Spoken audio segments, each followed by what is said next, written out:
disrespect you respectfully. Respectfully. And so when I posted on Facebook, like a lot of the stuff that we're gonna talk about, like the stuff I've been having conversations about offline. Right. And it's probably the first time anyone's really having an honest conversation about what's happening in our community, especially about the political movement and why certain things are happening and other things aren't. Yeah, there are a lot of people concerned about what I'm going to say. Nice. That's all I need to hear. The one thing that you well, not left out because you were just sending me questions, but the one additional thing I wanted to talk about is PACs. Got you. Remember we had that discussion about PACs and how we can kind of utilize that? Yeah, right? I'm gonna cover that in the in the question where I talk about the steps we could take. That's one of the things I'm gonna address because that's a major thing folks don't know about. Okay. What steps can be taken to make that happen? Okay. Yeah. So I'll talk about that. I'm not gonna try to go too much in the weeds. I'm gonna try to stay as much surface level as I can. Right. And go ahead. I'm just saying because I think going into the weeds definitely just gonna go over folks' head. Right. And so I just wanted to give folks kind of an understanding of what is the problem, how we can fix it on a simple level. Mm-hmm. I'm probably gonna throw some shade on some folks. we like shade here. Like shade. So I mean, it ain't the shade room, but we enjoy shade. Yeah. Yeah. But that's kind of like the whole point of this episode is I want to because we talk about politics and just me personally, I talk about politics from a very accessible standpoint, right? Because otherwise you can't really, connect. Okay, that's Gary right there. You can't really connect policy with what's happening on an everyday, basis, to people's lives personally, right? So that's one of the reasons why I wanted to have this conversation. And I know we've had a lot of conversations like that. So I know you're able to speak to it from that perspective, All right, so this is respectfully, sometimes disrespectfully. So this is an episode that I've been wanting to do for a while. We have a special guest. His name is Lennox Ramsey. So, we're going to chop it up about Black political strategy, not just political strategy, but specifically, how do Black folk lobby for our own agenda? How do we, formalize a campaign? How do we fund a campaign? How do we fundraise? And we also want to talk about kind of some behind the scenes on how the game goes, the political game goes behind the scenes, right? Both on a local and a federal level. So, this is going to be a political conversation, but not the typical political conversation you might be used to. So we're going to do it the way we do it. Close out. Okay. All right. So we got Lennox Ramsey, Gary, Marvin, myself, and we're about to kick it off. The only way we know how to kick it off. Even though we had thousands more Black elected officials between 1964 and 1992 in particular, and then this continued even beyond that, we went from about 105 Black elected officials to 8,000 Black elected officials. Did you know that? So what Dr. Anderson did was he went and got some data. And he said, if we got all these extra Black elected officials, all these Negroes in fancy suits, talking about hope and change and getting elected to office and all this stuff, we should be doing better. The Black community should be doing better. So he looked at 4 measures of quality of life. The 4 measures were incarceration rate, poverty rate, annual income, and something else. There was one more. I can't remember what the 4th one was. But in all categories that measured Black quality of life, did y'all know this? Give me a yes or no if you knew this. In all areas that measure Black quality of life, even though we went from about 104 in every single category, the only area we did not fully decline was actually in income. We went from earning 53% of what white people make to earning 59% of what white people make, which still isn't a big increase. in terms of wealth, we actually went down. So what I'm here to ask you, I'm here to just say to you, what are you celebrating? You know, when your favorite Negro gets elected to office, what are you happy about? What are you cheering for? I mean, maybe, but then again, maybe you're cheering for nothingness, right? That's what we do. We like symbolism, right? That clip pretty much embodies a lot of the nucleus of the conversation, right? And so we want to talk about, okay, if we have all of this Black political presence, right? We have, quote unquote, a lobbying force in Congress, you know, by way of the Congressional Black Caucus. We also have like local Black elected officials. You know, we even have a lot here in like locally and where I live in, you know, PG, DC area, DMV area. Also in Baltimore, we have a lot of Black elected officials. And in that clip, he talks about what has been the substantial impact of that, right? What is the substantial impact of us having Black faces in white places, Black faces in white, you know, seats of power, right? There used to be white seats of power, but now you have a lot of Black people in those seats. What has been the end result of that, right? That started in the 60s, roughly 60s and 70s into now. And like he said, statistically, we have not seen a positive impact. We have not seen a progressive impact. And we want to talk about why is that? And not so much why is it, because we don't just want to talk about, all right, things are messed up, man. We effed up out here. We don't want to just talk about that. We all know that, right? Statistics tell us that every day. What we want to talk about is why is it messed up? And also, what can we do either on a local level or on a federal level to improve that situation?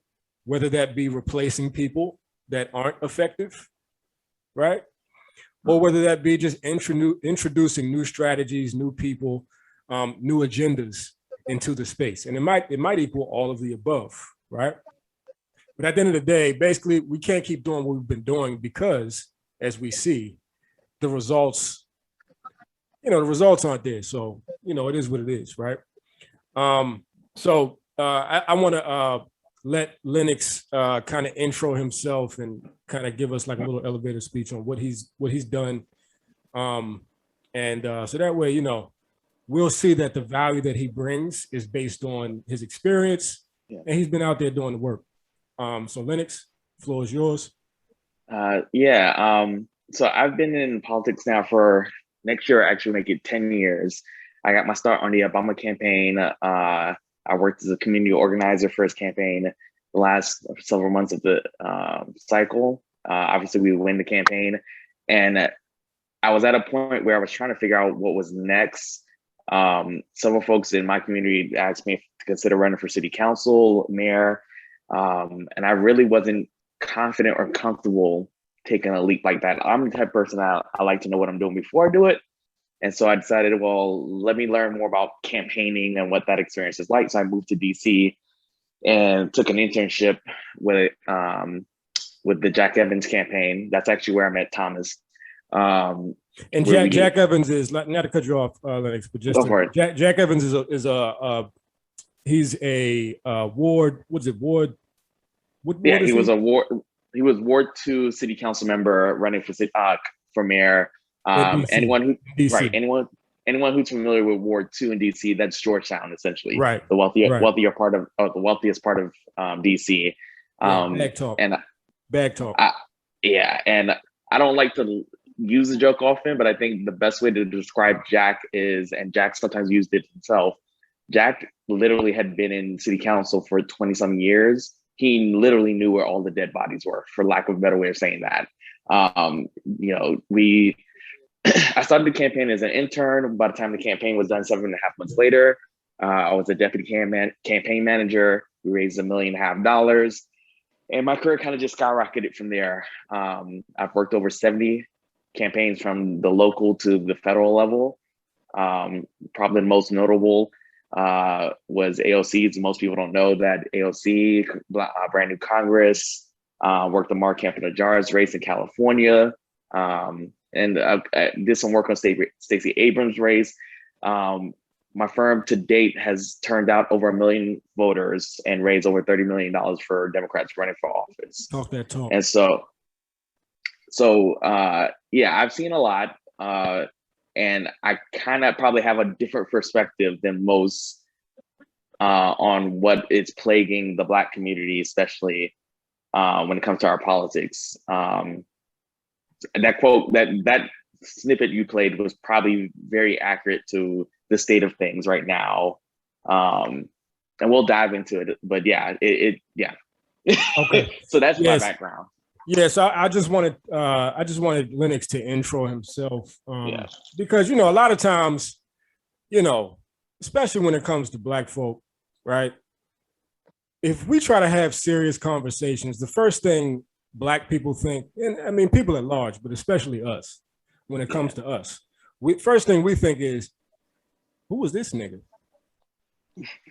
First of all, you ain't a white man, so you probably ain't really done what you did, what you talking about you did. Right. So why should I pay attention to what you're saying? Right.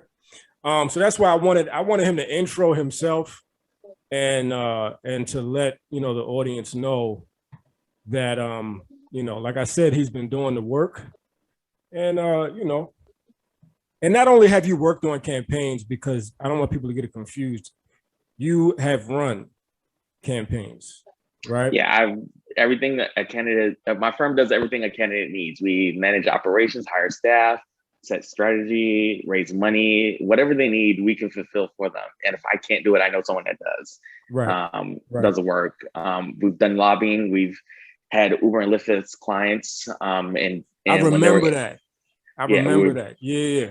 When they were first coming into DC to essentially to set up shop, we worked with that. Initially, we were working with the cab folks, and then we realized that was a bad idea. And I remember you hitting me up and saying, "Hey, did you want to hop on this research team, right, and do some of the heavy lifting?" So I was like, "All right, I'm down." But then things kind of shifted. Yeah, and that's a tough space, man. Yeah, lobbying is complicated. The lobbying was definitely it was difficult. And I'll say, going back on the importance of Jack Evans in terms of not just my career, but in terms of politics in general, is that I've gotten a lot of flack in my career because I've worked with very diverse candidates. I got my start working mostly with white candidates, and Black politicals were like, "Well, dude, what are you doing? Like, you're supposed to be helping our people." And what I've had to explain to folks is that we get typecast. When you're the person who only works with Black candidates, who only knows how to win with Black candidates, folks look at you and they only expect you to come in on Black issues, which is fine to a certain extent. But when you look to break out, and everyone does eventually, to break out to work with white candidates, and there is a place. Look, the conversation is going to be about Black empowerment and how Black people can gain power. But we live in a country where white people still are the majority. They still control stuff. Facts. You have to be able to navigate. And so for me, it was very important to build up my credentials so that when I walk into rooms, white folks can't say, "Oh, you only work with Black folks." They can look and say, "Oh, you raised $30 million working with everyone." Right. So when I say things, it carries a little bit more weight versus someone who only works with Black candidates. They're going to typecast that person and not respect them on the same level. And plus, I don't even know if you would be able to reach the fundraising levels. And we'll talk about that too. Yep. Yeah. Right. So that was a nice little intro. So I'm pretty sure at this point everybody knows how this conversation is going to go. But so Marvin, Gary, I don't know if you all had anything that you wanted to, ask him or, but we, you can chime in whenever you want. And, this is going to be a learning experience for the audience as well as us, man. Like, this is a fluid conversation. So, I got so many questions. Now we have questions already lined up. Okay, so I'm just saying. Well, one thing I want to say is that great work, and thank you for the work that you do. I really admire that. Like that. That's really, really great work, man. Like, and it's like wow, like you're thriving in that type of environment, and that's big to me. Yep, I appreciate it because it ain't a lot of us in there, man. So yeah, definitely. Yeah, so and he has a lot of stories on stuff that he has experienced being a Black man in that space, right? So yeah, I mean, for us, it's like we probably make up 1% of the room most of the time, and and much to what I just stated about working with diverse folks, both white and Black people. I mean, every candidate that runs, when you speak, if your resume says black candidate, they're not gonna. I've had candidates tell me you don't have the level of experience I am looking for because they just saw me Black, they didn't look at the actual resume. Yep. And I've had candidates go back after they've made such comments and look at my resume like, oh shit, no, you do. And then they doubling back. Right. And they double then back. They start stuttering. Hey man, I've been meaning to reach out to you. Thomas. Hey Thomas, that's when you should say yesterday's price, not today's price. Facts. Sorry. Facts. Price just went up. Big facts. Yeah. Price going up. Yep. But yeah, so Gary, did you have anything you wanted to before we get started with the questions and all that? Nah, I just want to say, man, I respect the work, man. Respect the work, man. Yep. That's big, bro. And it ain't easy. It isn't, and it don't seem like it. Right. No. I appreciate it. But the bread helps it a little bit. Got to let them money. Got to let them money. The bags definitely make it, when that check comes, right? When that check hit, that direct deposit hit, it's like, oh, well, you know what? I can do this. Yeah. Look, recently I was like, this is going to be my last cycle consulting directly with candidates, and I find myself oftentimes saying, man, I fucking hate these people. I love what I do, but like any other job, you say, I fucking hate these people. And then that invoice, that email notification, you've just been paid, comes through and you're like, right, I like them a little bit more today. They all right. I can stomach it a little bit. But you know what? Before I start with the questions, let me kick it off with this. Because you've told me some wild stories in the past. All right. What's the wildest, well, given the circumstances that you're saying this on the podcast, but what's the wildest like candidate story that you've been involved in? Because I remember one time you told me, I'll tell one real quick, just to give you some time to think of another one. But I remember one time he hit me up and he was like, yeah, so I'm working with this candidate. I don't know if he was running for, I think he was running for like a local seat. It's white guy. And he said, I'm trying to, coordinate, strategizing his fundraising and messaging and all of that stuff. And he kept like kind of overriding my advice with his, I think it was his like PR person or comms person. Yeah, let me tell this story because I think I know which one you're about to time. It actually probably it's up there. Probably not my craziest one, but it's up there.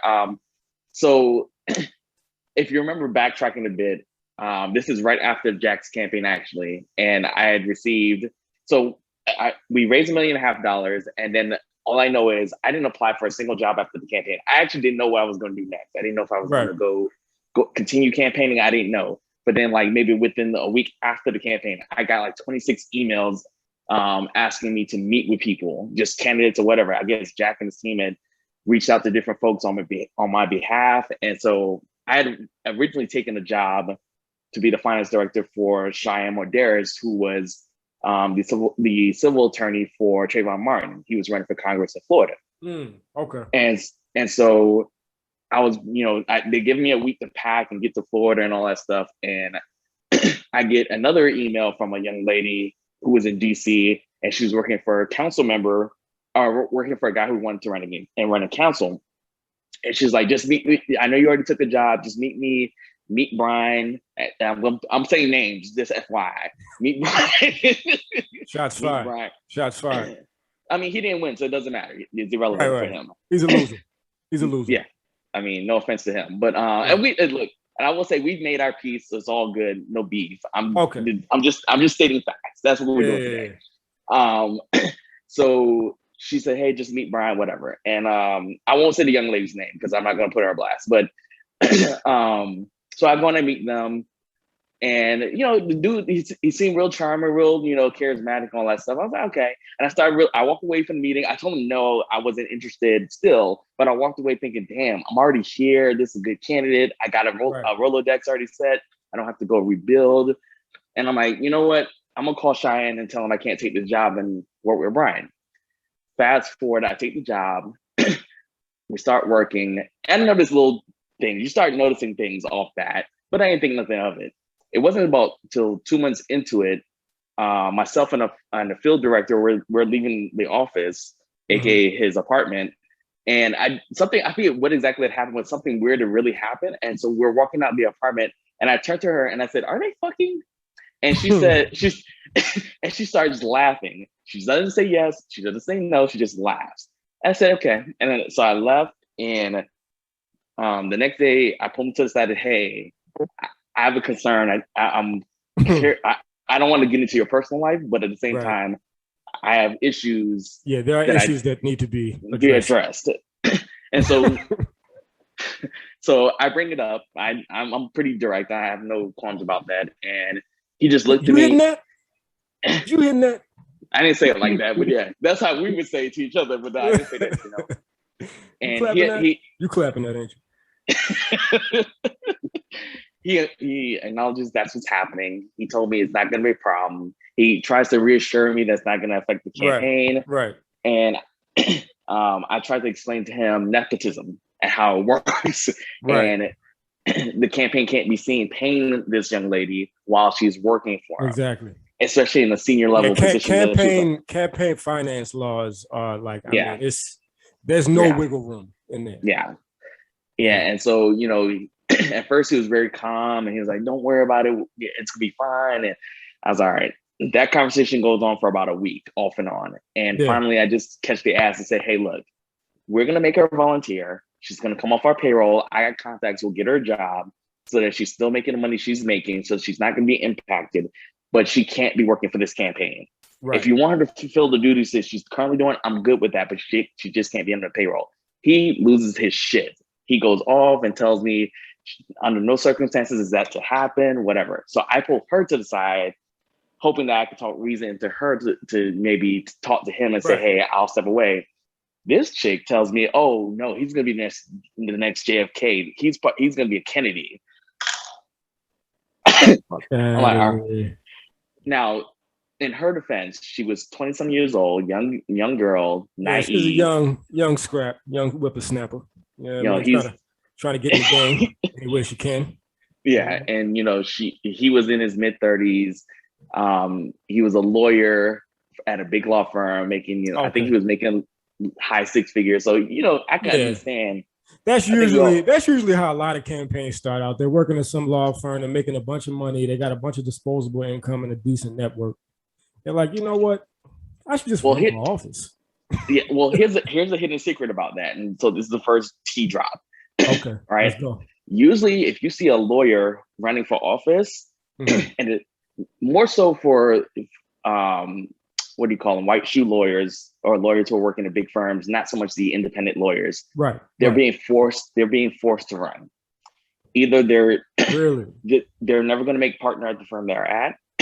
And so essentially the partners give them an ultimatum. Hey, we need another person in whatever it is, whether it's steakhouse, council, whatever. We'll back you. We'll do everything for you, which run for this office, or you go out into the job pool, you won't get a recommendation from us. In fact, we may even ice you out from the legal profession, at least with on the firm front. So that's usually Hey, listen, like Mobb Deep said, man, it's cold outside. It's war going on outside. No man is safe. Yeah. So, but you know what? Oh man, what was I about to say? When you were talking about them forcing them to run, essentially what they're doing is they just want to have a lobbying force, right, in the form of a politician for their clients, and especially the top 100 firms in the world, and not the country, the world. That's how they maintain power. Yep. The corporations, they maintain power through their lawyers. So they get lawyers to run for all the lawyers who are unsuccessful at the firm to run for office. This is why, honestly, this is why we have terrible bills being written, because we have fucking retarded ass lawyers who are never going to make it at the firms writing these laws. Yep. But yeah, so that's a little bit of tea on that front. But all right, bet. So that's a good way to start things out. All right, so look, before I get into the questions, I keep saying before I get into the questions, like nigga, when are you going to get to the question? All right, but I do want to play. I want to play one more thing, and then I'm going to get into the questions because that'll really give it some context. Yeah. So give me 1 second.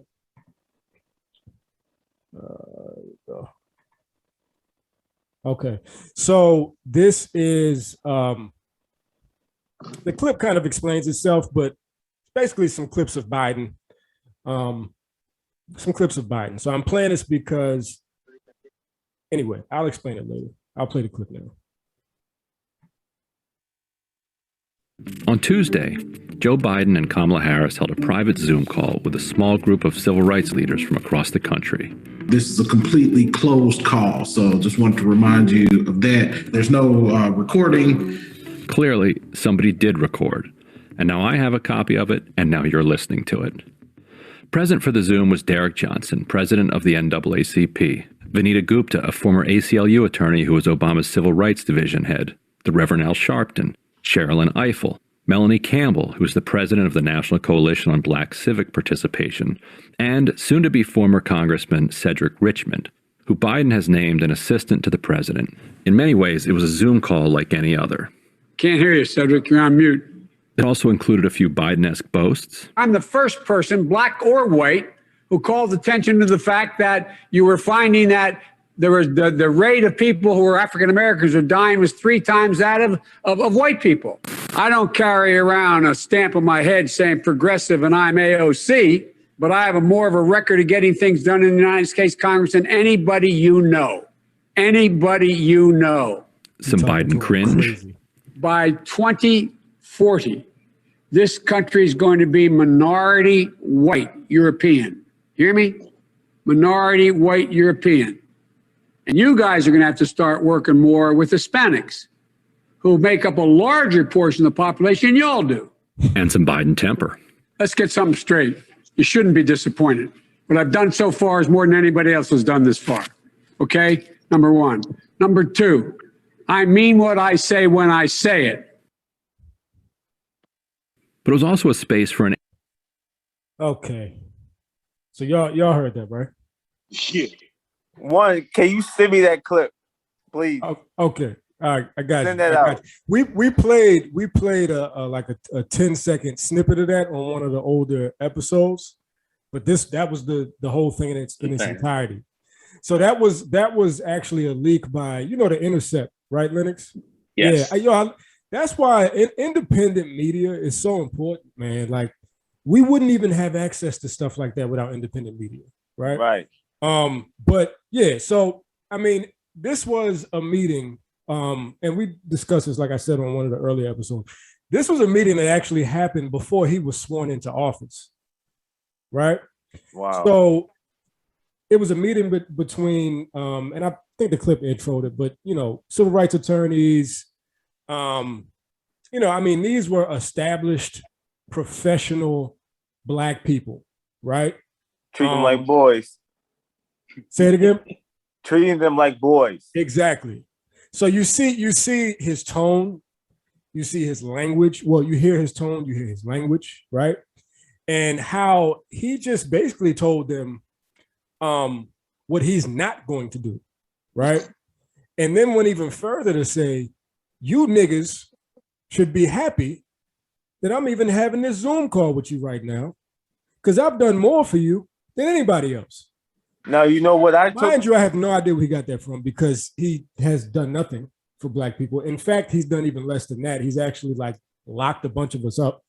But whatever. You know what I took from the conversation though, man? For real, was he said by 20, y'all need to get down with the Hispanics or lay down, because they about to be next up and they got more of a population than y'all. So your issues aren't really about to be addressed at all. Like, full stop.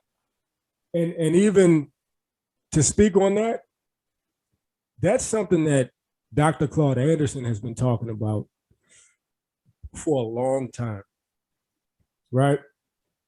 Which, matter of fact, I got his newest book right here. It's called The Black History Reader, but he basically breaks down all of the history of how white liberals and government in general has kind of like ignored, acquiesced, and finessed Black people. And he talks about, he was saying this in the 80s and even into the 90s. He was going around doing speeches. This is Dr. Claude Anderson going around doing speeches, telling Black people, listen, if you do not get your political shit together within the next 10, 15, at the very latest 20 years, you will be replaced. They are already setting it up now. It's only a matter of time, right? Hey, Thomas, but that doesn't go with what we were told our entire lives, right? What we were told is that it's going to be a minority country, and things going to look better. But back in the 90s, when they were saying that, it sounded great. Oh, we about to be running the show around here. Right. Nah. Exactly. So, and Dr. Claude Anderson, the guy I just mentioned, he was actually chief of staff for, I forgot what president it was, but he's actually worked in the policy space on a very high level. So, he was, and he kind of like, he left those spaces to run back to Black people and just be like, hey, y'all niggas got to tighten up.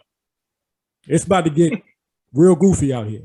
So, but yeah, I wanted to intro that clip, and then I'm sorry, I gotta play one more. This is a small snippet, but this is gonna finally lead us into the questions I keep talking about. But this is, okay, give me 1 second, and I'll edit all this.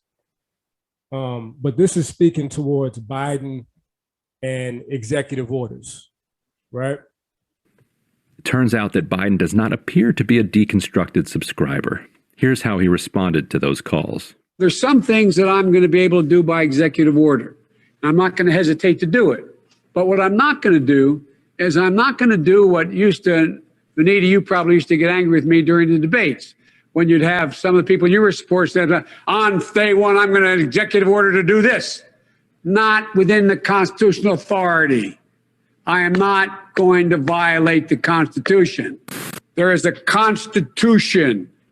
It's our only hope. Our only hope. And the way to deal with it is where I have executive authority, I will use it to undo every single damn thing this guy has done by executive authority. Okay. And in that clip, he at the end when he said this guy's done, he's referring to Trump. Trump, yeah. So we hear him talk about what he's not going to do for Black people, and then one of the reasons or the rationale he gives for why he's not going to do certain things is because of executive orders and how that plays out with the Constitution, right? But before I go into the questions, I'll just mention a couple of the executive orders that he immediately passed. I mean, literally as soon as he got in office. So he passed 2 executive orders for LGBTQ. They only voted at a 60% clip for the Democrats, right? He passed an executive order for Asians, right, protecting them, and he also granted them a kind of a lobbying seat. And they only voted at a 65% clip for Democrats. And then most recently, he passed an executive order for Afghan refugees to the tune of, he signed a last minute deal and it includes 28.6 billion in disaster aid and 6.3 billion for Afghan refugees. Okay, so those are executive orders that were passed immediately. There was no discussion, there was no deliberation, there was no media scrutiny. All of the things that happen when Black folk try to get something pushed through, and everybody's like, we just can't move the needle that way, right? We can't just pass all these executive orders. So we see how that plays out for other people. And I want Lennox, I'll give you the floor now to kind of explain why is that not plausible for us as Black people? I mean, to be honest, so you mentioned earlier Congressional Black Caucus, and it's important to understand that the Congressional Black Caucus, for one, and I'll dive into Biden in a second, but it's important to understand that the Congressional Black Caucus is made up of both Black elected congressional folks who are both in who are part of the Democratic Party and the Republican Party. They're not a unilateral, hey, liberal collective. So they have to come to a consensus on the Black agenda, and they haven't. and also, just to add to that point, not only are they Democrat and Republican, so it makes it a little bit harder to come to a political consensus.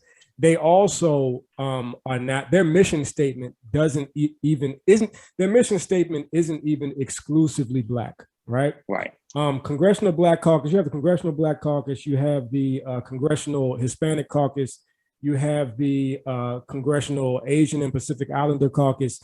The Congressional Black Caucus, out of all three of those caucuses, is the only caucus that, in language and wording on their website, states that their mission statement is to help other people outside of themselves exclusively. The Congressional Black Caucus is the only caucus out of those three that includes other people in their mission statement. The rest of them are exclusively Asian, exclusively Hispanic. So that also adds to your point. But yeah, go ahead. Yeah. I mean, so they're helping other groups. It's like the NAACP, and I'm going to go on a quite. Originally, NAACP was about, when we talk about color folk, we talk about us, but now they're referencing everyone who has pigmentation in their skin. Right. And so, unfortunately, we get lost in the mix in those conversations. In terms of Biden, I get the point he was making. He made a valid point. I think the issue is that, and we saw this with the Asian hate crime bill, where he lobbied behind the scenes to get something pushed forward because there was this uprise, and we could say alleged, whatever. I'm not going to dive into that part of the conversation. We'll have to get into that. Yeah. But this rise in Asian hate crime, and the AAPI folks, they lobbied the Congressional Black Caucus, Hispanic Caucus, and then everyone else, and was able to get enough votes for the bill to pass through both the House and the Senate. Whereas, for example, right now, the police reform bill has been sitting. George Floyd bill has been sitting for a year, and that's because our caucus has not. Congressional Black Caucus. They're more focused on saying, "Oh, we introduced the bill, and we have a certain amount of folks, supporting it." But it's not the folks needed to win. They're not lobbying. The short version of what. So it's a bill that sits there that doesn't get any lobbying. Biden has no incentive to push it forward. I couldn't tell you what the actual details behind the scenes are, but I would gather that because there's no pushback from our Congressional Black Caucus, and that's really who Biden. That's really where the pressure has to come from. That and public scrutiny. Right. And I think the way our media cycles work, we get angry about an issue for a limited amount of time, usually a week or two, and then they go away. And so I think what happened with the George Floyd bill, as an example, is that they dealt with the scrutiny, and yet people protest, people march, and there were riots and all this stuff. And that lasted for a short while. Like, I mean, it didn't last very long. It may be long in the grand scheme of what we remember, right? But not in actual terms of what is necessary to push bills through. Right. And so they were able to just sit down and let it pass. He was able to, not him, but Trump was able to just sit and let it pass through. And our congressional leaders didn't do anything to really push it forward. They didn't say, go ahead. Yeah, I didn't mean to cut you off, but you know, that's something that, you know, I talk about all the time. Marvin talks about it all the time. We're in a situation where basically, all right, and me and Gary even talked about this in the first season, where, you know, I think a lot of Black congressional folks, whether it be Congressional Black Caucus or Black politicians, they always talk about the Black population at large is not vigilant about our issues, right? But in a situation like where BLM was popping off and there was a lot of media attention specifically to like police brutality, not the larger scope of our issues, but specifically police brutality.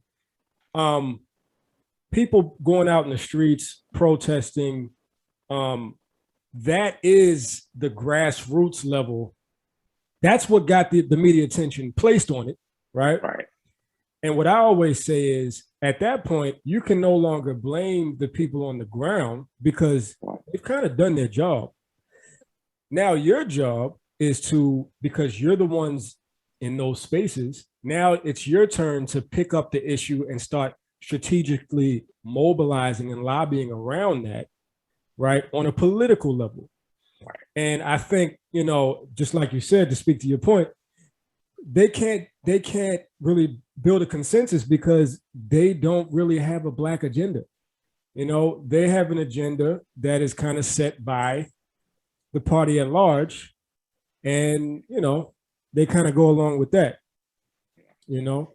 So, I mean, and to be honest with you, that's part of what's holding, that's partly what's holding the agenda as a whole back. It's, so to the earlier clip you mentioned, originally we were saying we didn't have enough representation in Congress, especially, right?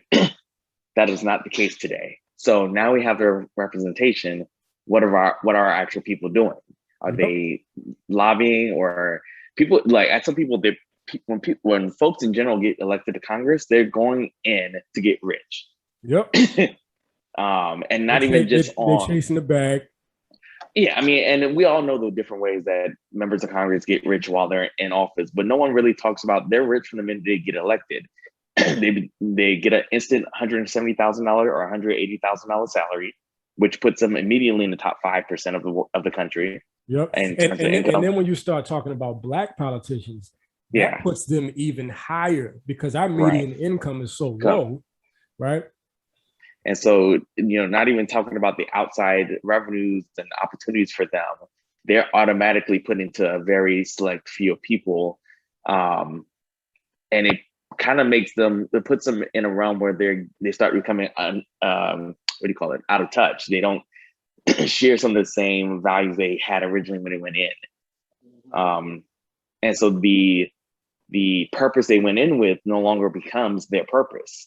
Yeah. Originally, you have these folks who are like, oh, I'm going to do this for Black folks, I'm going to do that. And then they get in and then they wane off. Like, well, you know, they'll be fine. And, and you know, I mean, honestly, and I, you know, this speaks to an even larger point of, you know, like us not having a real mobilized financial base that we can, you know, fund each other's campaigns, and we can fund each other, even when it comes to business, when it comes to politics, all of those things, right? And so when you have a Black politician who's in there and they don't really have a whole lot of Black money backing them.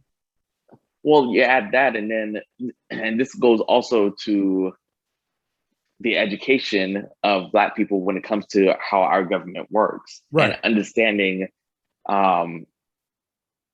not just obviously the ins and outs of different agencies, but understanding that the power we have as just voters, as a voting bloc. Like we have our generalization. Our community is the type of community that when we don't feel we're getting what we need, we just get apathetic and say, well, it's going to be that way anyway, fuck it. And then we just stop voting. Right. We stop paying attention to what's going on and just focus on our day to day. Whereas you have other communities, whether it's Asian, Hispanic, white, they get angry. They say, no, you can't do that. Right. And they find ways to either oust the person or challenge the person or whatever the deal is, and get someone else in who will fight for their agenda. And that's part of the issue for us, is that I don't think anyone has a solution to how we can change the mentality of the community at whole, but that part has to be part of the formula. We have to change that. We have to look and say, okay, this person is not doing what we need them to do. Let's not elect this fucking person 20 times. Right. Because we have politicians until they die. Right. Yeah. I mean, now dying. Now, granted, I mean, I do think, I always say this, man, Black people have a tendency to treat voting like a religious act as opposed to a strategic political act, right? So we vote out of kind of like a faith-based thing where we just got to vote. But we don't think about strategically using our vote or strategically abstaining, right? Right. To get an agenda pushed forward. Like with Biden recently, when he got elected, I believe personally that was one of the last times that on a federal level, we could have leveraged our vote to get something out of it, policy-wise, right? That was one of the last times, because that was one of the last times that I think we could have leveraged our vote to actually get something in return, because the Democrats needed that. The Republicans had taken over the House and the Senate. They had Trump in there, and he was well on his way to getting a second term. Yeah. And so their back was up against the wall. And we could have used that moment to get something out of it, and we didn't, right? And so I feel like at this point, okay, should we be moving on a local level or on a federal level to do this? So look, and before you answer that, I want to play a quick clip of he's a journalist, and he's like a really established journalist, Black guy. His name is Charles Blow. You heard of him? Okay. I know. I'm familiar with Blow. So he had I think it was a book that he authored. I don't know if it was last year or maybe, I don't know how recent it was, but this is what he calls his big idea. And I don't necessarily agree with it, but I think it's some good point. He's making some good points. And so I think it's a good place to kind of start from when we start talking about strategically, how do we position ourselves going forward to actually get, political progress and get some stuff passed that benefits us. All right, so give me 1 second.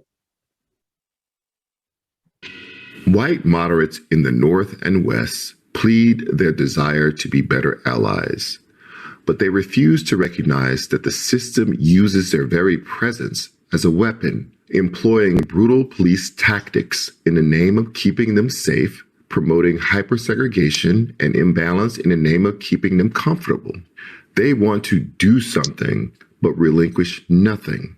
It's all an enormous pageant of faux probity in $80 yoga pants, holding $8 lattes. They award themselves laurels for doing the least bit of labor to lessen the pain of an affliction rather than cure it. They focus on mitigating the impact of white supremacy rather than eradicating it. And in its worst form, this misdirected, milquetoast nursing and nannying tries to fix people, Black people, with whom there is nothing wrong other than being trapped in wastelands of despair, starved of access, opportunity, and resources. Among the wealthy who are thus inclined, they give a little and expect to be praised a lot. All right, so that's basically just introing kind of like white liberals and their interaction with Black people. Now he gets into more of the political strategy. So this is his strategy that he thinks going forward Black people should adopt in order to kind of like gain some political power, both locally and eventually nationally, right? So here it is. Black people moved north and west during the Great Migration as a result of a combination of a push and a pull. The push was the racial terror and racial oppression of the Jim Crow South. The pull was the hope of a better life, economic, social, and political. I say the same sense of terror and oppression that pushed people out of the South has been reincarnated in the North and West. Hyper-militaristic policing, predatory incarceration, and the rebirth of a hate group movement are rendering destination cities unwelcoming, inhospitable, and in some cases, uninhabitable. And this is where we get to Charles Blow's thesis, what he calls a grand generational undertaking, a rescue mission for Black America. This book is my big idea. Black people in America should reverse the Great Migration and return to the states where they had been at or near the majority after the Civil War, and to the states where they currently constitute large percentages of the population. In effect, Black people could colonize and control the states they would have controlled if they had not fled them.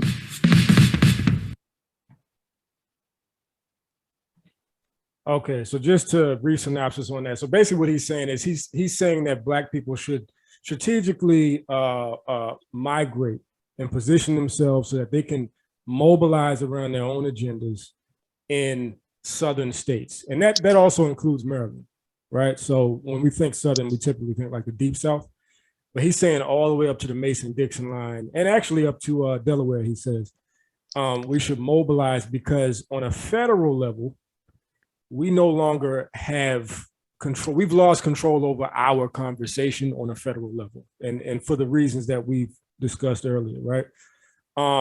So he's saying we can mobilize locally, right, and get those seats filled locally, and then that will amount to a certain amount of Senate seats, right?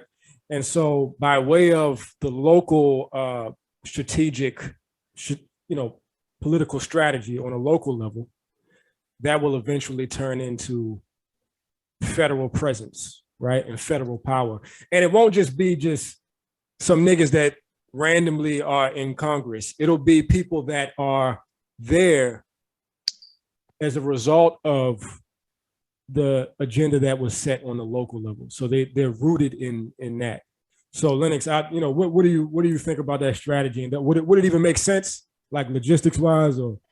Well, I mean, so there are a couple of different factors to think about. And just on the surface level, hearing makes sense.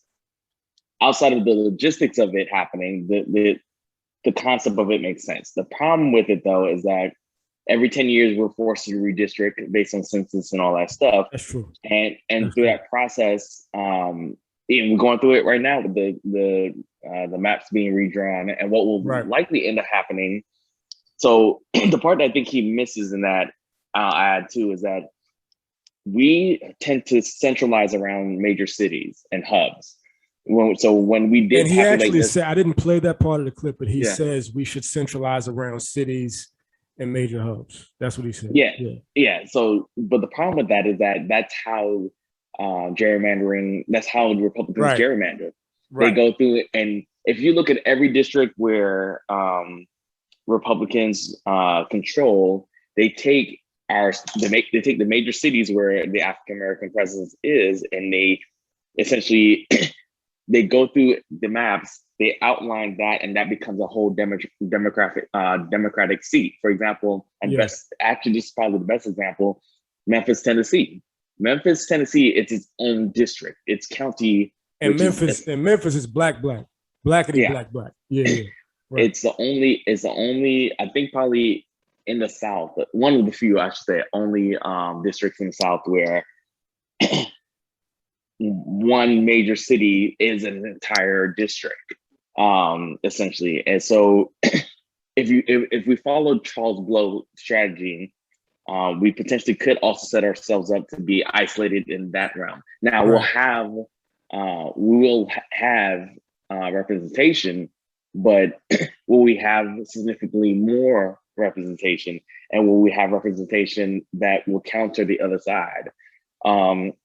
So there's some holes in what he's saying.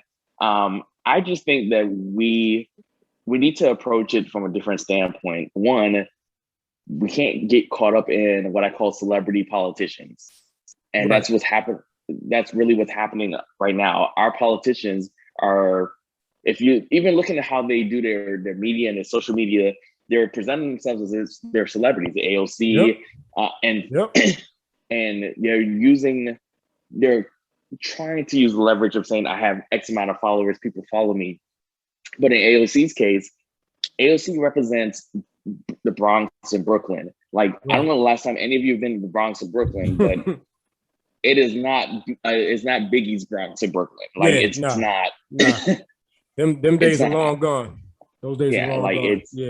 It's like Charles Blow described, it is suburban white or young liberal white women with $8 yoga pants, $8 lattes. Big facts. Like Starbucks, a lot of Cordovas. Right. A whole lot of Five Guys running around. Yeah, exactly. Like, it is not. And a lot of artists in coffee shops, right? Yeah. And dive bars. Yeah. Yeah. And so, and AOC is a problem. AOC is a problem for Black people in herself because she doesn't identify as Black. If you listen to her interviews, she tells people that she doesn't identify as a Black woman, even though she doesn't identify as Black, she still stakes claim to Black reparations. Yes. And so we just have to find we need to organize. That's a big issue. As I travel, especially in the South, and this is really a big problem in the South. Here in Tennessee is an example. I'm gonna probably use Tennessee a lot as examples here. One, the Democratic Party here is completely in shambles. I mean, and that probably is exaggerating a tad bit, but people, for example, I was at a festival yesterday with a client in rural Tennessee, and just looking at the pure disdain people have when they pass the tent that said the county Democratic Party, which is mind blowing. I've never been anywhere in the country where people were just looking like, I don't want to touch that sign. Like, you had a few brave souls who were willing to walk up, and I'm talking about white folks willing to walk up and say, I'm a Democrat. In that same breath, I had a Black client here. Why do you think that is? What, like?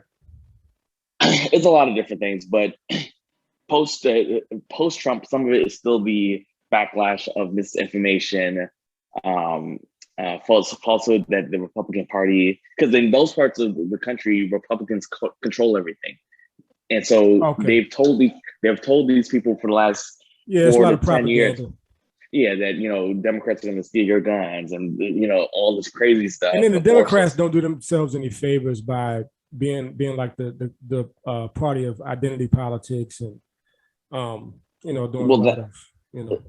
lot of that, and then it's and this is where progressivism has hurt the party. Adopting Bernie's platform within the Democratic platform in places like that was McMinn County, Tennessee, which is probably an hour north of where I'm at right now. When they hear AOC talk about things like Medicare for all, or they hear those policy agenda items, what they hear is socialism, or communism. Right. Even though we know that's not communism, that's socialism, two totally different things. But they convinced them that we're moving to a totalitarian state, and the party's not helping itself by adopting those not necessarily the policy items themselves. Healthcare is the issue. We need to resolve healthcare, but the actual talking point itself, her talking point, Bernie's talking point. So a lot of folks, when they see the Democratic logo, symbol, words on the paper here, they're automatically associating the party as this far leftist ideal that does not align with their especially in red areas, pushing a whole lot of propaganda. Oh, he's a communist. But you know what? To kind of maybe put a button in this, I want to kind of end off with PACs. Yeah. Right. Because I think that, look, at the end of the day, politics is about bread, bro. It's about how much capital do you have, who can you fund, to do your bidding, right? And so my thing was like, look, you have chambers of commerce in a lot of different metropolitan, areas. You have Black people, young Black professionals, as well as, older Black professionals who have kind of built, some would say an elitist kind of group among themselves, right? So let's say somebody came along and actually said, okay, y'all have all this money. You can't seem to mobilize as far as getting something done. How about we mobilize some capital, right, in the form of a PAC as a mechanism to be the engine to fund our politics, right? So I wanted to ask you kind of like, what would that look like? And what are the parameters of that? Like, could we start a PAC locally and use that PAC to, formally fund a candidate's campaign? Or is it just funding the agenda that you would like to push, right? So what does that look like? So let's back up for a second and let's talk about candidates, people who want to run for office. Let's talk about that, because I think the both go hand in hand for your question. So, and this really answers a little bit of the previous questions combined. One of the issues with Black people in general, and I actually should say people in general, but Black people especially, when we run for office, obviously you mentioned that being underfunded, not having the resources. The reason why we struggle with that, yes, the community doesn't have a lot of money per se in terms of comparison to the white community. Right. But a lot of our issues that we get an idea to run, a lot of us get the idea to run for office, and then we don't do any legwork in preparation for that. And what I mean by that, I always recommend that folks who run for office, they take 6 to 18 months and build network, meet business owners, meet faith leaders. And that's a different conversation for another day, the involvement of the faith community in politics. I could easily. That's an hour and a half conversation. Yeah, I could unload whole clips. I'm talking like whole clips, like the Rambo bullets that go around your whole body. You just like I could do that, but I'm not. We ain't got enough time for all that. And same thing with police unions. That's a whole nother conversation. That's part of, I didn't mention that, but it's another issue that we're having with why we're unable to push the George Floyd bill and some other bills because of the power of the unions. But meeting police union heads, meeting and any union head for that matter, not just police, so you have firefighters, you have obviously you mentioned the business groups. Not just meet folks typically think when I say meet leaders, they're thinking council members, mayors, which yes, you want to meet those folks as well. But when you meet all these different folks, they point you to where the money is at in town. And people don't realize how simple it is that someone will connect you to a money person. And that person, or you're literally a 20-minute conversation can literally get you tens of thousands of dollars in support. Right. And if you took the time to have those meetings, fundraising would be a lot easier for candidates in general, especially Black candidates who suffer from the community not having enough resource to help them on its own. So that's that. Now, if you had to have those meetings, and you gave the timeline of 6 to 18 months, is that what you said? Yeah. Right. So that would take some time to kind of, set all those meetings up, have those meetings, build those relationships. Now, would you already have to have an established community-based support behind you to even justify those people speaking to you? Or would it be kind of like a cold call situation where it could be cold call? I'm looking to run in 6 to 18 or, whatever. Yeah. So when folks approach me, every year I talk to over 1,000 candidates, and I tell everyone the same thing. One could definitely be cold call. You don't have to have anything. Okay. I've worked with folks who've never had it. They haven't even lived in their own community that they're running for, and that's a whole different story. haven't lived in the community, or they grew up there, moved away, and then they're coming back and they don't have it. So it doesn't matter on that front. It helps. Don't get me wrong. It does help. So if you have it, definitely use it. But if you don't stress it. The entry to the meetings is simply, hey, I want to get more politically active and involved. And essentially, be vulnerable and saying, hey, I don't know. Okay.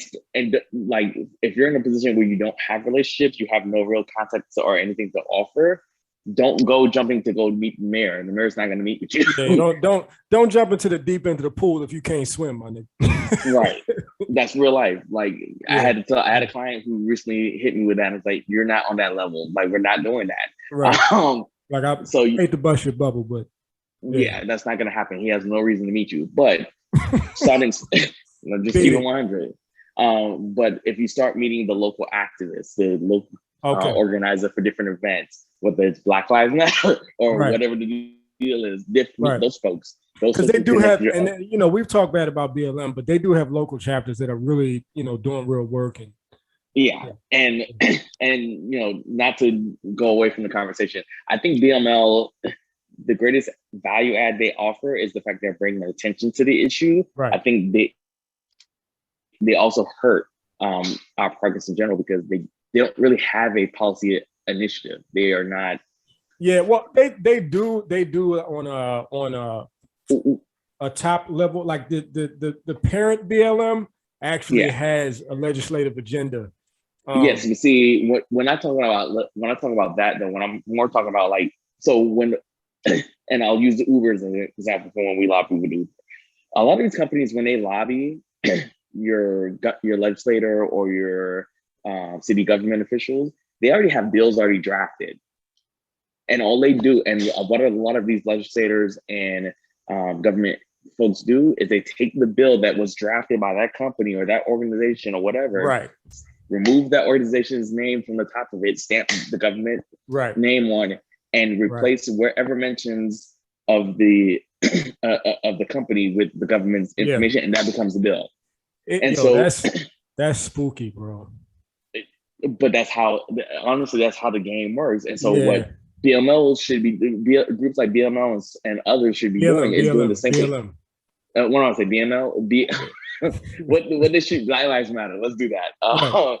What they should be doing is something similar. Again, it goes back to the education. We have to educate ourselves on how our government works. And then using the same we complain and bitch and all this stuff about things being used against us. We can use the same things again for our causes. We just have to educate ourselves and understand how they work. And once we do so, we can go in and create our own bills and then pass them on and hopefully get them pushed through with our language in it, with our agenda. So I think that's where they struggle the most. They need to, not just on a national level, but even in the local chapters, do the same thing. So for candidates, that's on that end. The similar concept on a PAC end, but a different approach. So yes, on the local, so PACs are either this is discussing PACs. This is where the PAC discussion starts. Right. So on the PAC end, you have the federal PAC, and then you have the state, essentially the state PACs. You go through the filing process, all that stuff. So the federal PACs can only focus on federal related issues. So either you're in support or oppose someone running for office, up to from House, Senate, or president, or you're for or against an issue. Now, in terms of using that money to support candidates, what a lot of organizations have done is they raise money and then they do an endorsement process. And the endorsement process is they're essentially saying, we're for this candidate. We're going to give this candidate X amount of dollars, and there are limits on the federal and state level that you can give. And then on the back end, what they do is whatever they give the candidate their maximum amount allowed, and then on the back end, they come up with their own strategy to support that candidate, whether it's through radio, mail, Facebook ads, whatever the deal is. And then you can spend as much as you want for that cause on behalf of that candidate. Got you. Which is something that you can't do as a donor. You can't, you can't do that individually. Well, you can, but the waters get murky, right? So it just So from the PAC end, you can do that. Now, where the conflicts come in is that, and a lot of PACs have gotten in trouble for this, you can't coordinate. So if, for example, if Tom is running for Congress, we'll say, I have a PAC, I endorsed Thomas, and I say, hey, here's the money for that endorsement support. And then on the back end, Thomas and me can't sit down at the table, come up with a strategy so that I can spend my $100,000 on your behalf. Essentially, I give you whatever money I'm going to give you for the endorsement, and then I have to create a separate strategy that you know nothing about.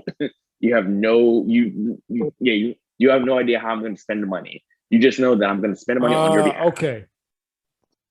And okay, so you're saying me as a PAC, and you're running, I can only give that money to you. To the limit, whatever the limits are. And then the money I have in the bank, my cash on hand, I can spend it however which way I want to, right, in support of you. But you can't give me any insight or any advice on how to spend the money. So the PAC can't actually give guidance to the politician on how to spend the money. And vice versa. And vice versa. Okay. Yeah. Got you. Right. Okay. And so that's where people get into. So it's literally just it's only really used as a conduit, and not a management or strategic entity. Right. Got you. Okay. And so what I've often told folks as a loophole around that is that before the PAC even starts, the parties involved need to sit down, set those parameters, have that conversation before a single dollar has been transferred over to anyone. Yep. Once they have the idea of what direction they want to go ahead and move forward with setting up the PAC. Mm-hmm. And then and that's how a lot of the bigger PACs work anyway. Before anything is raised on behalf of a candidate or something's formally put on paper, they have those conversations. So when you have something, what was it? So like Lincoln Project, a bunch of Republicans got together, talked within the Republican Party. The folks who were against Trump within the Republican Party said, mm-hmm. Hey, this is how we want to frame the narrative against Trump. Okay. Give your feedback. Everyone put the 2 cents in, and then they went ahead and formed the Lincoln Project and then spent millions of dollars. Oh, so you can actually strategically plan prior to giving prior to giving the money. Once that money exchanges hands, it's hands done. Off. Got you. And that's the loophole. That's the loophole. Right. Right. Got you. Now, can you strategically plan while you're raising the funds that are coming into the PAC? No. Once the PAC, you can't raise money until the PAC is filed officially anyway. Okay. Yeah. So if you're raising money, the PAC has already been filed. Got you. And so you become, at that point you become restricted by the law. Okay. And it works similarly on the state level. There are a little bit more loopholes based on what state you're in. If you remember, there was a loophole in DC for a very long time where LLCs could give to campaigns and PACs. And if you remember, we used to, in Jack's campaign, we used to get checks that came in for $40,000 at a time from bar club owner. Yeah. Jack you get stupid money on that campaign. Yeah, he was so plugged in though, man. It was like, he was super plugged in. Yeah, I mean, all right. Well, yeah, I think that's a good place to kind of end the conversation because, like I said before, at the end of the day, it's about capital. Right. It's about bread and how you use that money to push things forward. So I mean, this was a good convo, man, and I'm pretty sure we'll probably reconvene. Yeah, we have a couple of things at some point. Yeah, and look, because Gary, he has a lot more dirt on the game. I see. Homeboys need to be plugged in. You heard? Yeah, man. He got a lot of, and he's also into like the IT space, coding space, and all that stuff. So, quick down and drop on that. Anyone who's looking to. I'm saying this more so for a lot of Black folks. Mm-hmm. In politics right now, there's this huge tech emergence that's happening. Up until maybe about 10 years ago, we used to essentially run campaigns on Excel, on paper. Right. Yeah. And so in the last 10 years, we've seen the greatest growth for political tech than we've ever seen. And so you have guys who are coming in who are making millions of dollars, doing the most fundamental, basic damn apps because they have the big data. Yeah, and they're using that data to fuel the campaign. Well, the data and just even the apps themselves, they're building really basic apps and charging in some cases $2,000, $3,000 a month for campaign And so for example, now on the data front, there's a company, actually I'm not gonna name the name, but there's a company that essentially does donor data, where essentially they give you a donor list of national donors and they get a percentage of whatever is raised. They have 2,000 clients and they're doing $25 million this year. And the list they've acquired, they claim to be using AI, but I highly doubt it. Just based on the quality of data they're giving.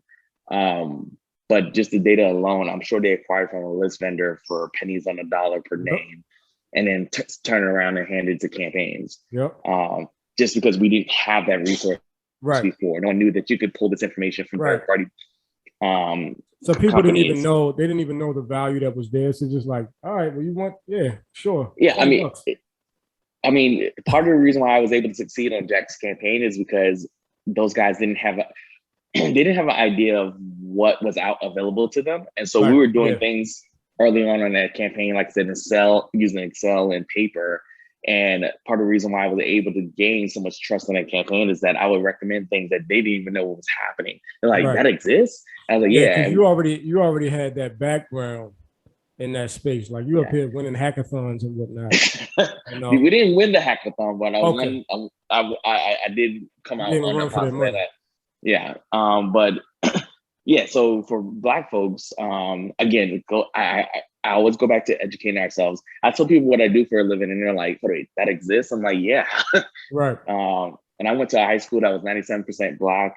Like my community, Hampton Roads, like hey, look, 7 cities, Virginia, man. I got family Norfolk, Virginia Beach, Chesapeake. Yeah, man.